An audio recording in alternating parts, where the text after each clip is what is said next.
भोंदूखरातला 14 दिवसांची न्यायालयीन कोठडी देण्यात आली आहे। भोंदूखरातला आता उद्या पुन्हा कोर्टात हजर केलं जाणार आहे। दुसऱ्या गुन्ह्यात अटक दाखवून उद्या पुन्हा कोर्टात हजर केलं जाणार आहे। अधिक या सगळ्या संदर्भात जाणून घेऊया आपले प्रतिनिधी कृष्णा सोनारवडकर यांच्याकडून। कृष्णा, आज 14 दिवसांची न्यायालयीन कोठडी आणि आता उद्या पुन्हा कोर्टात हजर करणार अशी माहिती समोर येते। अपडेट्स काय?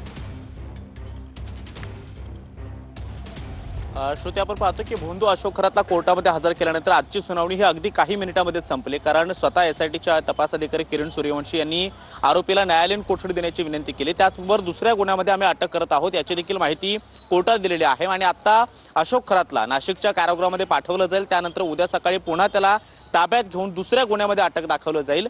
लैंगिक अत्याचाराचे एकूण 8 गुन्हे भोंदू अशोक खरावरती दाखल आहेत आणि त्याचबरोबर 2 आर्थिक फसवणूक आणि खंडणीचे गुन्हे सुद्धा दाखल आहेत। त्यामुळे प्रत्येक गुन्ह्यामध्ये 14 दिवस कोठडी घेण्याचे अधिकार कायद्यानुसार पोलिसांना आहेत। आणि या गुन्ह्यामध्ये म्हणजे पहिल्या गुन्ह्यामध्ये ज्या अशोक खरातला अटक दाखवण्यात आलेली होती त्या गुन्ह्यामध्ये 14 दिवसांची पूर्ण कोठडी जी आहे ती एसआयटीने मिळवलेली आहे। आणि त्यामुळे आता उर्वरित 9 गुन्ह्यामध्ये सुद्धा 14 दिवस कोठडी कशा पद्धतीने मिळवता येईल यासाठी आवश्यक असणारे पुरावे, त्याचबरोबर साक्षीदारांचे जबाब आणि ज्या फिर्यादी आहेत किंवा पीडित आहेत त्यांचे जबाब आणि त्या अनुषंगाने असणारे पुरावे कोर्टासमोर मांडून 14 दिवस पूर्ण कोठडी जी आहे ती प्रत्येक गुन्ह्यामध्ये मिळवण्याचा एसआयटीचा प्रयत्न आहे। मधल्या काळामध्ये लैंगिक अत्याचाराच्या गुन्ह्याच्या अनुषंगाने सगळी मोडस ऑपरेंडी अशोक खराची ही सेम राहिलेली आहे। प्रत्येक पीडितेला त्यांना तशाच पद्धतीनं गुंगीकारक औषध असेल किंवा द्रव्य पदार्थ असतील, पेढे असतील, अशा पच्च्या जे काही साहित्य आहे ते देऊन त्यानंतर त्यांना लैंगिक अत्याचार केलेले होते। त्यामुळे या अनुषंगाने प्रत्येक पीडितेचा जबाब आणि त्या अनुषंगाने जमा असणारे पुरावे जे आहेत ते एसआयटी सध्या जमा करते आहे, त्या अनुषंगाने तपास करते आहे। आणि आज